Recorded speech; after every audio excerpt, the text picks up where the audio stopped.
What's the EH? A on the A team. Yeah. You haven't started ending all your sentences with A. No, not yet. Looks like we're live now on YouTube. We are live on YouTube, and I'm going to open the doors to the audience. So.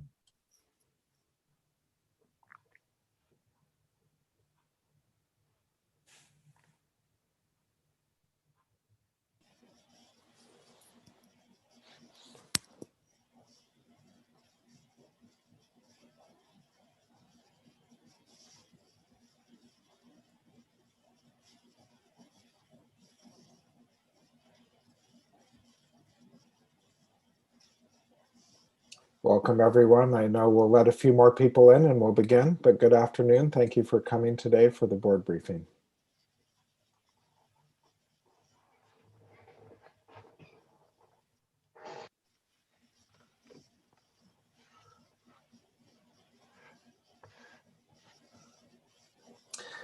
Happy Thursday afternoon, everyone. I know a few more may still join us, but we wanted again to thank you for joining us this afternoon. We just completed our board meeting yesterday afternoon. Some of our approaches to board meetings have, of course, shifted in this COVID-19 year, and this was another one that was conducted on Zoom, as so much of our lives are right now.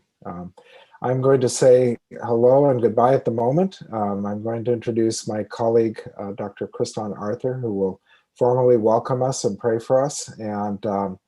And then Dr. Luxton will share, as she does at these meetings each time, some of the things that we discussed and decided in the board meeting. As was the case with the last time we did this board briefing, you'll see that there's a Q&A option. Feel free to put your questions in there, and then when we get to the end, I'll come back on and share those questions with Dr. Luxton, with Dr. Arthur. You can also see that our CFO, Chip Meekma, is with us if you have questions about budget. Once again, welcome and good afternoon. Thank you very much. Let's pray to begin, shall we? Our Lord and our God, it's towards the end of the midweek, the end of the work day today. And we pause to reflect on your goodness to us. We know that you are with Andrews University, with our faculty, with our staff, all of our employees, with our students. We can see your hand guiding us. And we are thankful that even in the midst of the difficulties all around us, we can pause, we can smile, we can be assured that God is with us. Thank you for that calming and reassuring presence. As we engage in conversations this afternoon about how our university is doing academically, in its direction strategically, in its resilience financially, be with us. Guide our conversations, and may everything we say just speak to the confidence that we have in you to lead us right. Thank you. In Christ's name, amen. And now I'll turn to our president. She led us well the last few days in our board meetings. I think we had a very good board meeting because of that leadership. So Madam President, would you give us the highlights of what happened and let us have the full confidence moving forward that we're in the right direction. I turn to you now. Thanks very much and welcome everyone. Thank you for joining us. We did have some very good meetings starting on Sunday. So lasting Sunday, Monday and Tuesday, as we normally do have. And I'm really going to focus on on Tuesday, because in all our subcommittee reports, we get all the information that comes back from the work we do on the other couple of days. So I'm kind of pretty much going to go through the agenda as it was on Tuesday. And as Stephen said at the beginning, please use Q&A. Please put in any questions as you have them come up. And maybe some of the team will answer them as we go along, and other questions that aren't answered we'll pick up at the end. One of the first thing we did was have a devotional, and we were pleased to have one of our newer faculty in the seminary, Andrew Tompkins, take our devotional. We like to try and use that opportunity to introduce new faculty members, and he did a great job just really talking about the expansiveness and greatness of God, and how his deepest invitation is for us to engage more and more deeply with him, and how important that is in the work that we all do. So a very thoughtful devotional by Andrew. The next item we always have in a board meeting is kind of an introduction to new people and new people going out. One of our union presidents, Larry Moore, this is his last board meeting as he is retiring. He is the president in the Texas area, Southwestern area union.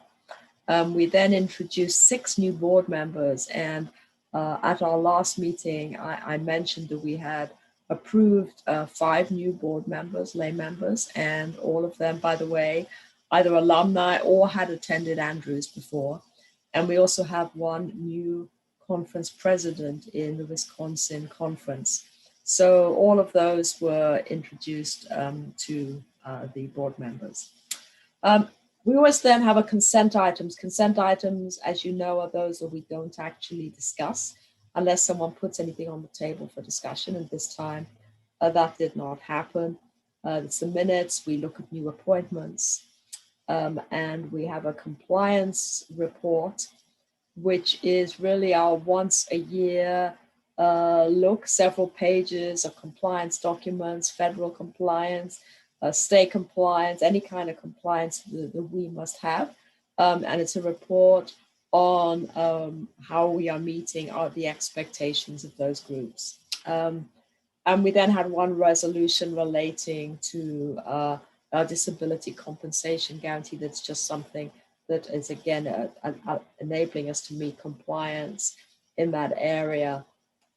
So all of those were voted immediately through on our consent items, and no questions there. So we then go into what we call the informational items. And first of all, it's my report. And in my report, I really did 2 things. The first and kind of the quickest part of that was just to really give a glimpse of this semester and what we had achieved this semester. We had a slide that looked at enrollment and the reality that we were on budget. We had just over 3,000 students, graduate students, a little ahead of the undergraduate students. This is on our main campus. That was just under 5% less than the same time last year, and just over 3% less than the fall. And we normally expect 3 to 3.5% drop in the spring. And as you know, we had budgeted 5% less. So that meant that our enrollment did come in where we had anticipated it would come in. Shared that. We also shared where we were doing with COVID. I shared with the group the slides that I see first thing every morning that Ben Panigo puts together and puts out last thing at night, which updates us on all the cases, all the probable cases, any changes to case, whether quarantined or probables or isolation. And the great news is, if you've looked at our reports recently, is that our numbers have significantly dropped, and for several days in the last week or so, we have had no new cases in isolation. We've had a couple in quarantine. One day we had nothing and nobody in quarantine, nobody in isolation, and that was excellent.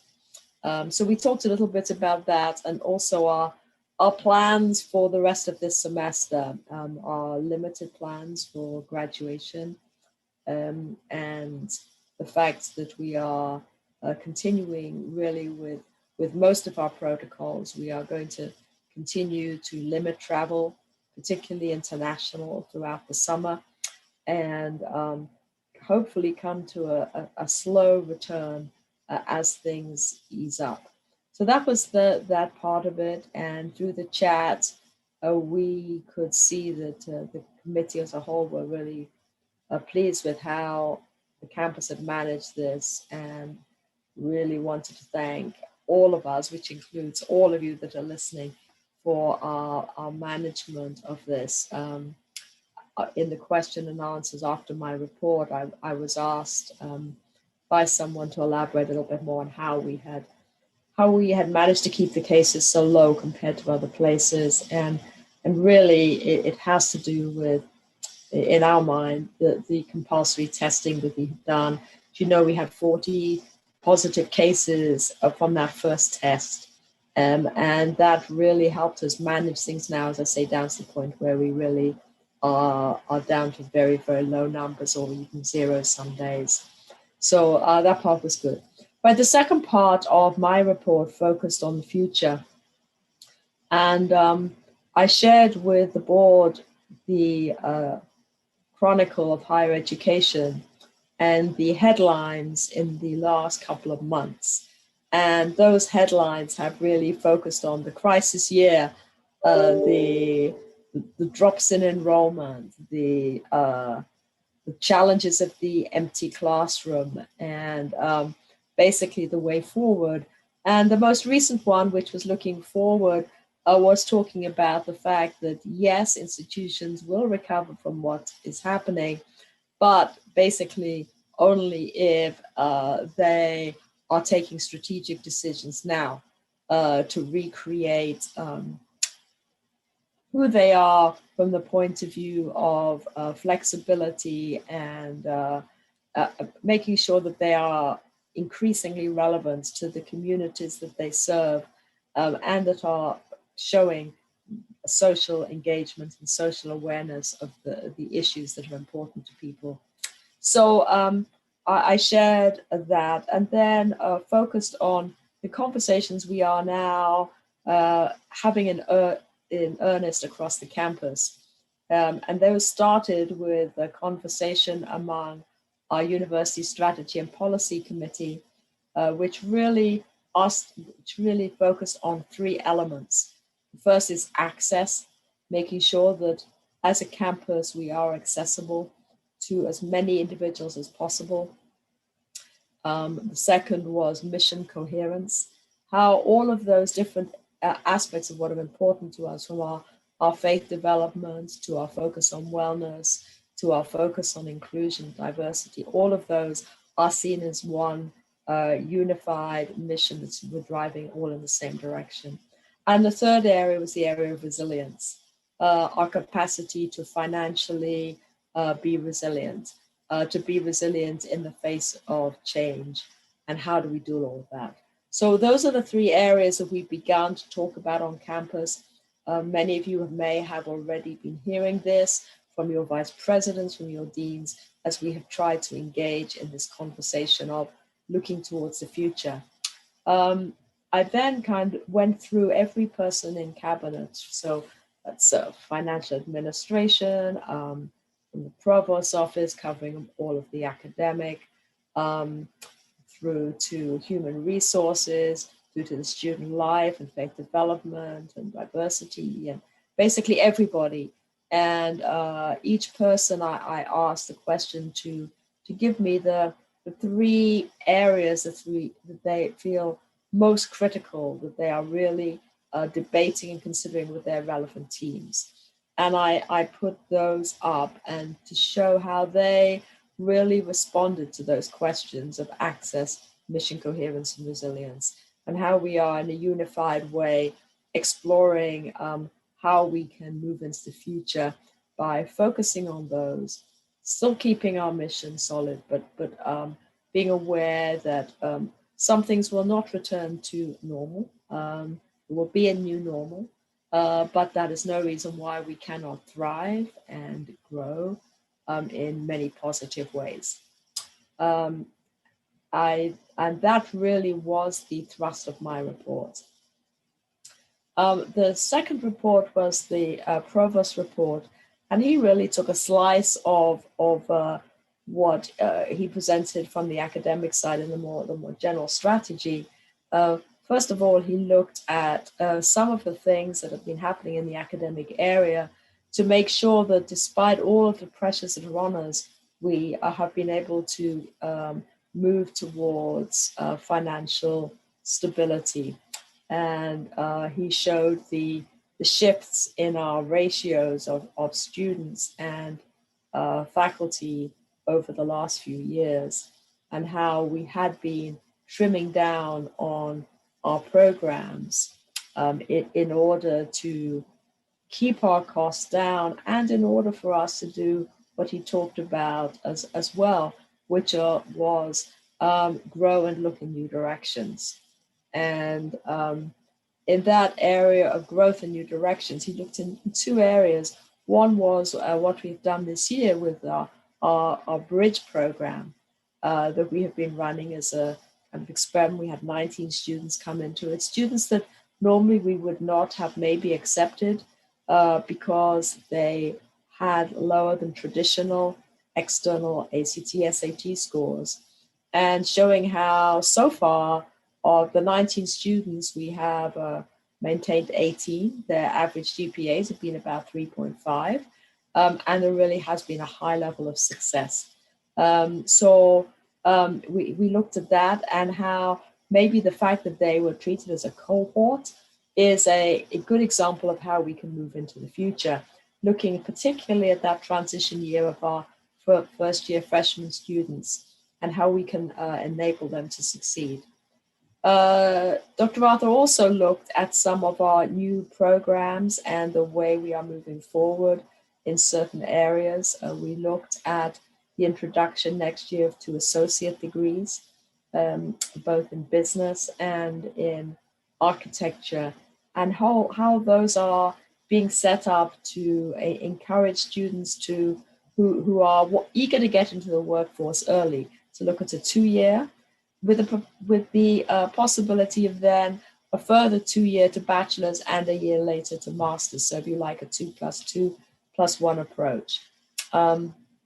Also looked at occupational therapy and the introduction of the Doctor of Science in Occupational Therapy, which will start next year, targeted at individuals already teaching in higher education who don't have a terminal qualification in OT. And then beyond that, looked at other possibilities into the future in some of the other areas on campus, such an executive MBA, maybe a DBA, and so on. Basically asking the question, how can we recognize new markets that are out there, move into those appropriately, and maintain our resilience. The other thing that the provost spoke about was our need to, as we look towards the future, to make sure we are creating a structure that provides as much flexibility as possible for future students. We are no longer probably in the environment when we can say, this is our structure, you fit into it. We also need to be asking the question, what is your structure, and how can you and we work together to enable you to fulfill your goals? So it's a different way of thinking. Now, as one of our board members said, in his area, he listens to the young people, and they're all about defining their own futures and how they manage their education. They can decide their education. They can do this here and do a certificate of this and so on. There's a much more sense of we can do it in multiple ways, and we need to be open to that while maintaining a strong central campus core as we have done. All right, we then moved into the third section of our information items in the last section, which was we invited one of our colleges, the College of Education and International Services, to go through with the board what happens in that area? What is that college doing? And it was actually quite exhausting almost to listen to how much is going on just in that one college. I think as a campus, sometimes we don't realize how much else is going on the campus. But it was exciting to hear from the College of Education and International Services all the range of things they are doing, from the School of Education with its 3 core departments where they're doing a lot of graduate and doctoral studies, GPC, graduate psychology and counseling, leadership, and teaching and curriculum. But in addition to that, not only do we have all of those programs with all of their accreditations, but we also have a lot of centers that exist over in that college, from leadership centers to English as a second language centers, to, of course, are helping more broadly on the campus with teaching and learning. We also have, of course, our distance education element there, and all of our support for distance education. We have Griggs International Academy operating out of there, which has been doing extremely well under the current pandemic as more students have wanted to take more courses through our International Academy. So when you just look at the breadth of what is done there, just an enormous amount of support for the rest of the campus, so much support for our graduate programs that are online coming through there as well. So just an outstanding report from Dr. Elaine Thorpe as she talked about everything that was going on in that very vibrant and energetic college. All right, so after our information items, we then moved into our committee reports and action items. And probably the majority of that came out of our University Operations and Finance Committee. So I am just going to present you with some of the highlights, not all the details of that. First of all, we looked at how we've been performing this year. And bottom line is we have done pretty well. We have kept within our budget. We have made more losses than we had anticipated in our auxiliaries, that's the residence hall and dining services, because we haven't had so many students residential. We've had more remote than we'd initially anticipated. But we've also made savings in our expenses in other ways. Our benefits have been down this year as well. So overall, we are projecting to come in very, very close to budget. And our budget was a budgeted gain of 2.3 million.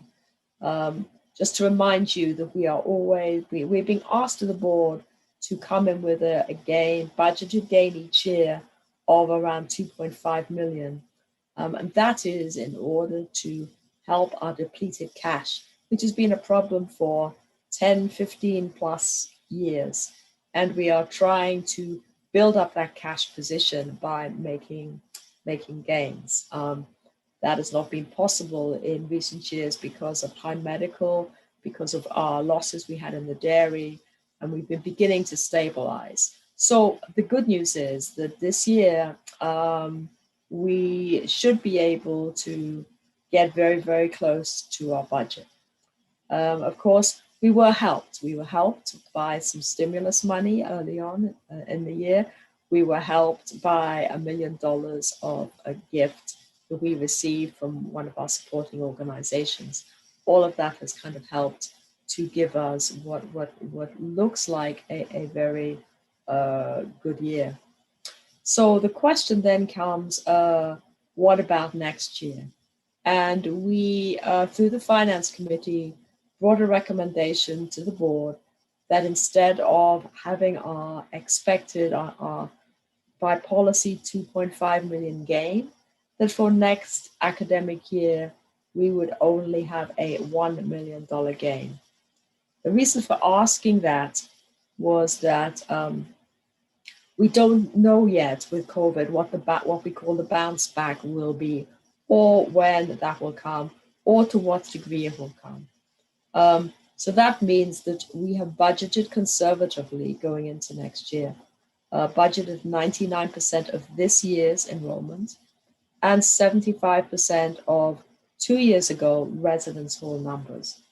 So that pushes our income and our revenue stream down. We are hoping that we'll be better than that. We're hoping that if it's not better this fall, it will be better the following year. But we don't yet really have enough information to be 100% of what that looks like. And so in order to be realistic and to not make more expense reductions than we really need to or would be healthy for us in the long term, we asked the board to let us go in with that smaller gain for next year. And they accepted that. We were very pleased with that, which enabled us to go ahead with our projected budget for next year, which means we do have a budget for next year. Unlike the last few years when we said we haven't quite got there, we need to come back and we still have some money to get. We do now have a budget that is agreed for next year and has been voted by the board. So that is excellent. We do have one of the questions, the concerns the board has was, well, how will you shore that up? You've only got that $1 million. What will you do? And there are two pots. There are two ways to help us here. First of all, a couple of years ago, the board asked us if we got to the point where we started not having to spend all our benefit money, our medical benefit money, that any excess should be put aside for years when we might have a bad year. In other words, to try and even out our medical expenses from year to year. So it looks this year so we will have a considerable gain on that. And so that money will be put aside for next year or for future years if we have a problem with our benefits. And so that is one thing to help us going into next year. The other is that we have had money from a second stimulus package. That money will be, it will enable us to, first of all, do some things on campus to help us with some of our program changes, some of expansion of our resource base, where we need more classroom space, for example, in certain areas. It will also allow us to have a backstop for next year should our projections, which are conservative for revenue, fall lower than we have projected. So with those, I think those two elements also made the board feel comfortable with agreeing to a budget that only had the that 1 million gain. Budget assumptions do assume some increase in our tuition at 2.5%. It only allows at this time for compensation of promotion increases. Other than that, everything is pretty much as it has been. We also shared a capital budget of 1.5 million with the board, and the board agreed with that. When you put all of our budgets together for next year, what does that mean? I won't give you all of the figures here, but when you look at everything we potentially generate, if everything goes according to plan, we will generate by the end of the year an increase in our cash of another 1.5 million. And that's what we need to do. That's heading in the right direction, even with the 1 million gain. After that conversation and after those votes, we had a couple of resolutions related to the bank. And those were voted. Those aren't particularly relevant other than to the bank. So I won't bother you with that. Our next report from a committee was our compensation committee. And really the compensation committee looks at one thing. We have a cap that we can't go over for our pay. And it's based on a formula from the North American division, and we did not go over that cap. And so all the compensation committee reports is they have looked at compensation across the campus, and we are not going over the cap. That was voted. The next report came from our governance committee. The governance committee was called this time because of the change in our general conference meeting.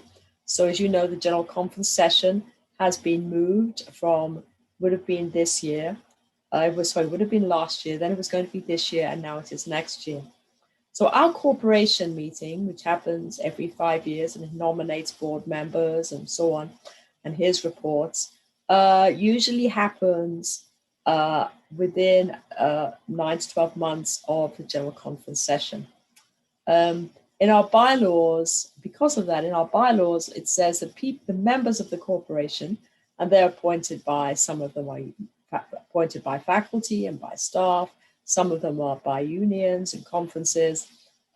Those members only are voted in for 5 years. So the problem was, what do we now do?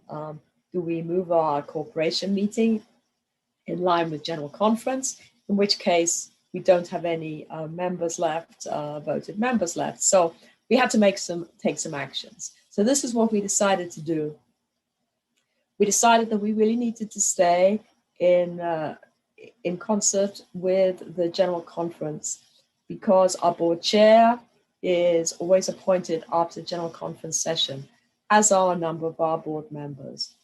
And we felt that even the challenge of having now 7 years between our meetings and then a brief 3 years, to deal with that was less of a problem than decoupling from the general conference and having multiple board members change midway through a period. So we decided to change some of our bylaws, which meant that our members of our corporation could be appointed for longer than 5 years, and basically would just be appointed whenever a corporation met until the next time round. And we also relaxed some of our wording to allow more flexibility in the way we could do things. So for example, we can have between sessions annual meetings and special meetings, and those have a little more flexibility about where we meet. And we made very clear now in our bylaw recommendations that those meetings could be remotely, they could be by teleconference, they could be by multiple means, as long as it was a secure way of identifying the presence of members. So all of those bylaws were voted as recommendations to our corporation meeting. We also voted for our corporation meeting to be 2023, which will be about 10 months, March 2023, about 10 months after the general conference session. We also voted this June to have a remote corporation meeting to vote at the new bylaws. Other than that, we looked at one trust question about changing one of the policies related to unrestricted funds, and we did that. Our next committee report was from Academic Programs and Education Services. The only action they had this time was to approve our graduates, the number of our graduates in the different programs, and record that. Other than that, their report largely focused on the conversations of the committee related to future strategy, future directions, our marketing. They had looked at our marketing report and were excited about some of the directions that marketing was having. The next report was Student Experience and Faith Development Committee, and they did not have any actions, but they reported on conversations with various groups, from faith development to diversity and inclusion, and they focused for quite some time on the conversations they had with some of the student leaders who came and talked to them about their experience studying this year under COVID. And the committee were impressed at the fact that, well, number one, the that they had dealt with the year, as have all of us, but also their resilience and the way the student leaders were talking about the creativity and new ideas that have been coming up during the year. Two more very quick reports after that before we ended. One was a President's Council report, and that was just merely to remind everyone, including our new board members, that they were all part of the President's Council, and we would continue to be in touch as we were looking forward to the future. And, you know, the President's Council was key to us raising well over $1 million, about 1.5, I think, in total over the last 12 months for student scholarships. Not student scholarships going into endowments, but just scholarship money that could be given to our students as they are struggling through the current environment. And our last report was from our investment committee. The investment committee met and had a report. And the good news on that was that despite everything over this last 12 months, there have been a 7% increase in our investments, 7% returns. And an action was taken to recommend 5% return of our endowments into our scholarships. And this is always good. And of course, as our endowments grow, that 5% is more. And that means that less operating money goes into scholarships and more of our endowment money goes into scholarships. So the more we can build those scholarship endowments, the more we are able to be financially resilient. All right, I shared a lot with you at that point in time. That was it. It was a very good meeting. We had a high level of support, very thoughtful conversations throughout all of our board committees as well. I think the bottom line is that everyone was really pleased that this year had ended or was ending as strongly as it was. Come last June, huge fears as to what things would look like. They realized that all of you, everyone in this campus has played a huge role in enabling us to have the kind of year we have had and to be ending it in as positive note as we have done. They also realized with us that next year, well, the forecast for higher education next year is that's going to be the hardest year of all. And I think that is why they were happy to work with us on our recommendation for the 1 million. I really think that we were able to get that approved because they have seen that this year the forecasting this year has worked well, and we have been able to keep within our budgets. We've been able to control some of the challenges that are out there. And they know the toll has been heavy on all of us. And again, you know, I say this in multiple of the meetings, but probably don't say it enough to all of you. You know, we know that the toll has been high for everybody. And we continue to seek to find ways of trying to continue to help us as a community hold together and move forward together and support each other in every way we possibly can. I think the board really wants us to know that they are part of us, all of us as well. And, you know, we are all working together in the same direction to try and ensure that our future remains strong. And even if it might look different in some ways, it is a future of which we can feel proud and of which we can look forward to. All right, so that is really it. And I am going to pass back to Stephen, I think, who is controlling any questions. And let's see what people would like to know. And I see my colleagues, Kriston and Chip, have joined me here. And we are ready to answer any questions that you have. Thanks, Dr. Luxton. A couple of the questions have already been answered by Chip and Kriston, but just wanted to share them with the entire group if you hadn't seen them. First question that came in mentions that the failure to increase faculty pay at inflation levels effectively translates to a pay cut. Meanwhile, we're being asked to do more than ever, and our department budgets keep shrinking, which also translates to another tax on faculty and staff. What is a strategy to address this? And Chip shared an initial answer there that human resources and financial administration are working to address this issue for fiscal year 2023 to give our employees an increase in compensation. Yeah, I'd like to comment on that too. I mean, we're absolutely right. And we know this, we understand this. This is true, of course, on everybody on the campus.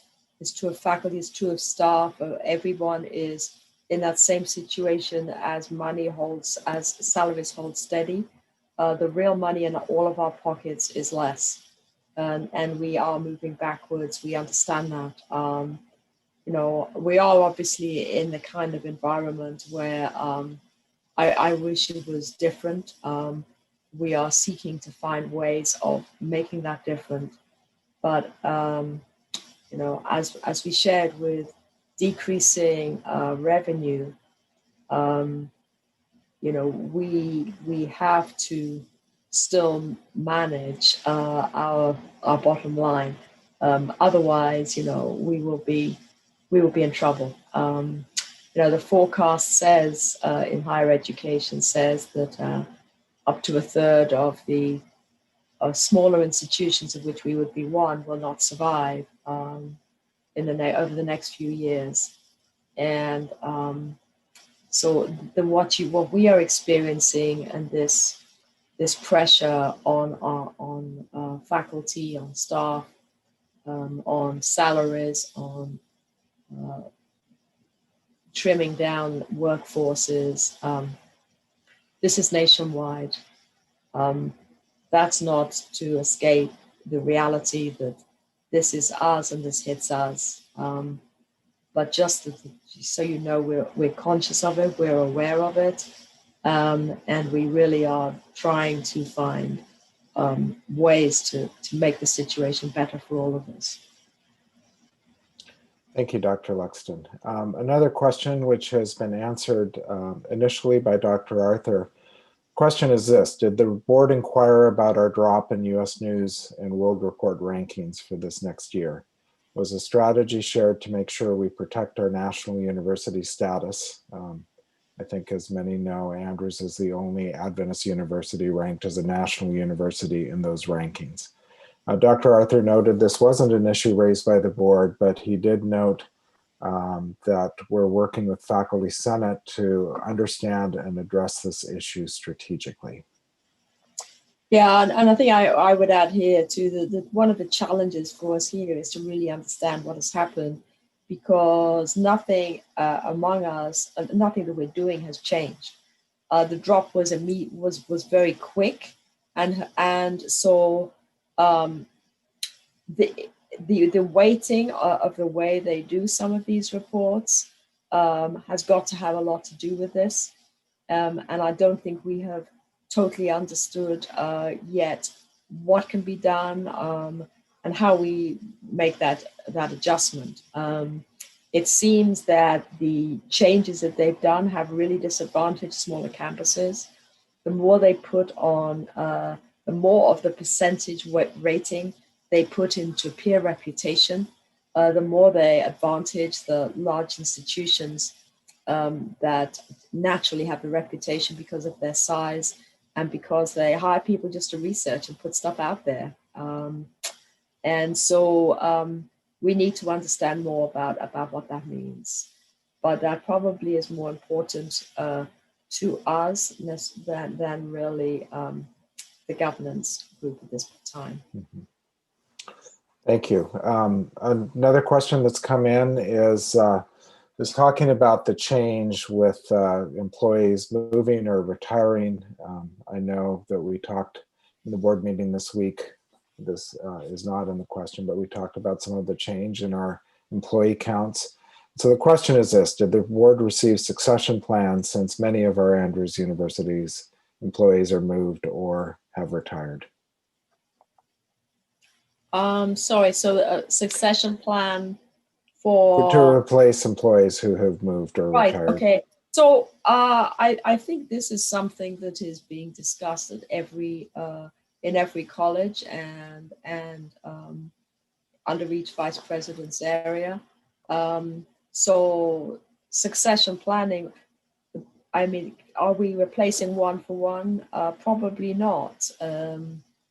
Are we ensuring that we do what we need to do in each area and that we have strong people doing it? Yes, absolutely.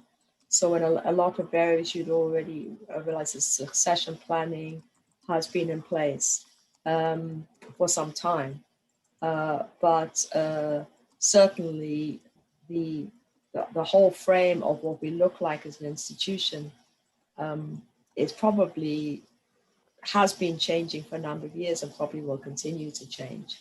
The bottom line, if we, and I'm not talking about specific retirements now or in particular areas, but the bottom line is that our ratios for employees as a whole versus our student base and our revenue has been a problem for quite a number of years. And the challenge with that is that everyone is really, really working to the max. So what do you do? That's where we have to rethink how we do things. Are there ways we can do things differently? Because unless we can pull our ratios into an area that works, we are always going to have be in have financial problems. So that's maybe hard to say quickly, and it may need a lot of unpackaging. But part of it is because we have offered so many programs across so many disciplines, and all of those are very valuable programs. But if you have less students and you spread them very, very thinly across those programs, your ratios become really problematic. And we can only give out the money we have coming in. And that is the whole structure of finance that becomes problematic in higher education. And some of the issues that we're trying to address as we make adjustments. Great, thank you. A couple of other questions that Dr. Arthur has helped provide some initial answers on. One was about this new $2.25 million grant from the Department of Education, which was announced this last fall semester, especially to focus on access and success for some of the members of the Potawatomi tribe and others. Question was, does that amount of money play a role in strengthening the institutional budget? One thing Dr. Arthur shared is that this Title III grant, which is the program that we received the grant under, allows us to provide important resources to serve students. The financial impact isn't really felt yet, but it could be in the future. Yeah, no, it's the important thing about a grant is this kind of grant is it really gives you a boost in the sense that it does allow us to hire a couple of people for very specific work. Now, the important, and that helps us. It helps us, the campus. Hopefully, it will help us bring in more students and retain more students. That's the long-term gain to the university. The grant is for 5 years. The hope is that after those 5 years, the increase and boost it will give to us will then give us an income stream which will allow us to continue those positions and maybe have even more money into the university as a whole. Great, thank you. Another one that Dr. Arthur has helped with is a question about online programs. A lot of universities are relying on those now to increase enrollment. What is Andrews doing in that way? And Dr. Arthur shared that the academic deans are active in those conversations so that we can find strategic solutions for programs or courses that may be offered online. Yeah, absolutely. That has got to be part of our flexibility going forward. We have discovered ourselves, I think several of you have noted that you've had students that you've been able to reach in the last year that maybe you would not have been able to reach without the virtual environment.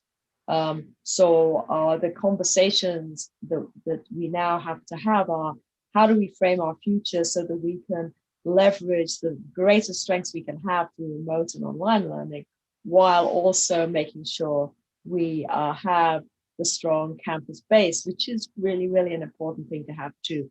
How do we leverage on both fronts to get the best possible environment for the future?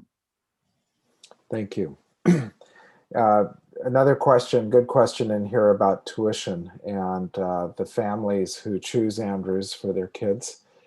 This question specifically is, since loss of real income is a reality for many Adventist families, is it wise for Andrews to continue to increase its cost of credits? Are we pricing ourselves out of the market? And this question is specifically about some of our graduate costs. Dr. Arthur shared that there's some efforts, and I think a specific group working right now on rethinking tuition for both grad and undergrad. And that's an initiative that should be rolled out soon. Yeah, the other thing I would add to that is, it's really difficult.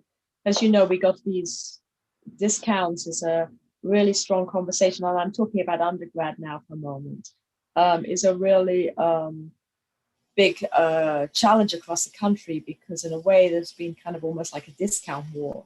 But if you actually look at the amount our students pay on average per credit hour, and you go back over the last 6 years, this last year was the first year there was actually an increase. So what that means is that even though we've been putting up tuition, our discount rates and our scholarships have been exceeding what we have been getting in extra, right? That has been one of the things that have put pressure on our finances. So it's a strange economy that we're in higher education, where you're pushing up scholarship levels, and if you don't push up your tuition level and you push up all your scholarship levels, you just get less and less and less and less income coming in. And we've actually got caught a little bit in that too. We need to be careful how that is. Graduate too, we have a lot of our programs that are 50%. We have others that are not. So I think the conversation that's going on now is there an approach we can take to our graduate tuition that helps level some of those areas? Okay, now that doesn't mean everything has to be the same. In some of our more professional areas where people are, going to do pretty well when they get out, we are really not above the where other people are, and are still pretty competitive probably. But there is a group looking at this, and we really are trying to do it. Also, by the way, make things look simpler. If you want to do something, go on our website and look at our new tuition page for new students to see how student finance has been working with marketing to really identify what is the real out of expense cost for people. Out of pocket cost for people. And they kind of go down in a really, really, really clear way and transparent way. And we really are hoping that will also help people realize how they can make things work. Great, thank you. There's at least a couple more questions in the queue here. One that Dr. Arthur has helped with is a fairly urgent one for our campus and our world right now. And the question is this: when can our faculty, staff, and students get vaccinated? In particular, this faculty member indicated that he had students infected with COVID-19 who cannot take the midterm exams. And Dr. Arthur shared a bit of how we're working with the Berrien County Health Department, and specifically the issue that unfortunately university faculty in Michigan and in Berrien County are not in the same priority level as K-12 faculty. Right. Yeah, I mean, we've been working on a number of levels. We're part of a group at Michigan level with the higher education groups. And we've also been working with the local health department. The local health department are following the priorities of Michigan, of the state. And so although we have submitted all of the names of those that are cleared for campus as essential workers, they, at the moment, this is not reaching the top of the pile. So we are trying to do all we possibly can to push that forward. but we can't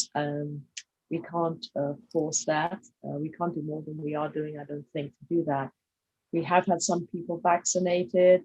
I would encourage everyone to get on as many lists as you can, everywhere you can. So as soon as things open up, you want to get vaccinated, the option will be there. As you know, some of our healthcare, our students in healthcare who had practicums were able to get vaccinated at the beginning of the semester if they chose to do so. That included some faculty who are going on site to those areas. Some of our student educators are in a similar situation.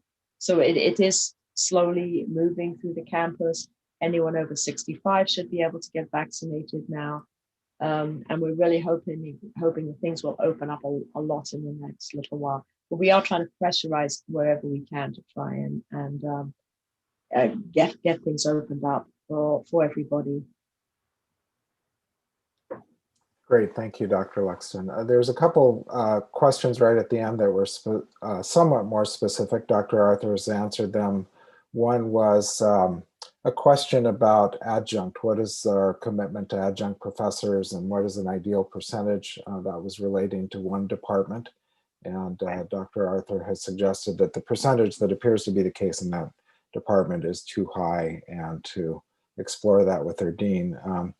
With COVID, there was one somewhat related question right at the end that came in here that talks about incentives in our health insurance plan, especially now as we're facing COVID-19 and we're seeing people who are successful in responding to it based on their level of health.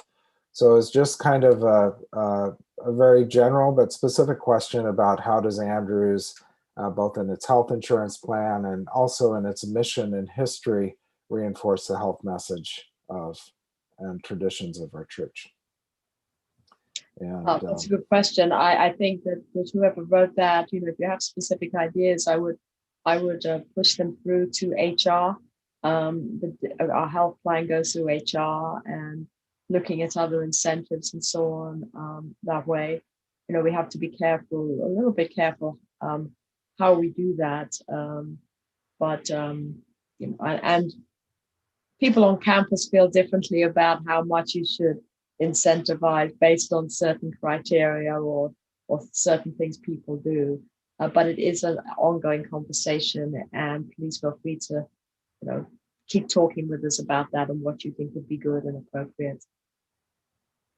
Thank you. And thank you again, Dr. Arthur and Chip Minkma, who are behind their black screens, but also helping to share answers throughout today. And I think we've at least touched on most of the questions. We're grateful for this time together today. Dr. Lexton? Yes, just to say, please, you know where we all are, our emails. And if you have other questions, if you haven't asked now, but you'd like clarification on, please do feel free to send those through to us, and we'd be more than happy to respond. And thank you again, by the way, to Dan Hamstra and Philip Roberts, who are behind the scenes every time we do this. We're grateful for what they've done that allows more than 100 of us to get together today. So thank you again, and God bless everyone. Maybe we should close with a prayer. Can I close with a prayer? Please do. Oh, Lord, my God, we thank you so much for this university. I thank you for the commitment and the sacrifices made by so many people to both work here, but also particularly this year. It's been a difficult year for all of us. And Lord, we thank you that you have been with us, that while things have been difficult, they could have been so much worse. And we have seen many successes and a lot of creativity. And we know that as we go into the future, we're going to continue to need your guidance and your wisdom as we make decisions and as we move this university forward together. So please be with us individually and as a community. And thank you for your promise that as we ask that, you will do it. Pray in Jesus' name. Amen. Amen. Thank you all very much. Thank you. Thank you again, everyone. God bless. Bye-bye. Bye.